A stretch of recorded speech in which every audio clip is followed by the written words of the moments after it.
কোরআন থেকে যে কথা বলে সেই সত্য কথা বলে। আর ওয়ামান আমিলা বিহি উজরা, এই কোরআন যে আমল করবে তাকে পুরস্কার দেওয়া হবে, সে পুরস্কৃত হবে, দুনিয়ায় পুরস্কার পাবে, আখিরাতেও পুরস্কার পাবে। সুবহানাল্লাহ।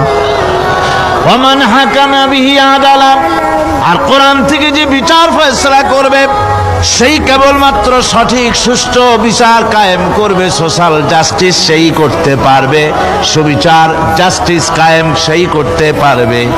ওয়ামান দা ইলাইহি হুদিয়া ইলা সিরাতিম মুস্তাকিম, আর কোরআন থেকে যে দাওয়াত দেয়, কোরআনের দিকে যে দাওয়াত দেয় সেই কেবলমাত্র সঠিক সহজ সরল রাস্তার দিকে দাওয়াত দেয়, যেই দাওয়াত শুরু হয় পৃথিবীর মাটি থেকে আর শেষ হয় গিয়া জান্নাতুল ফেরদাউসে।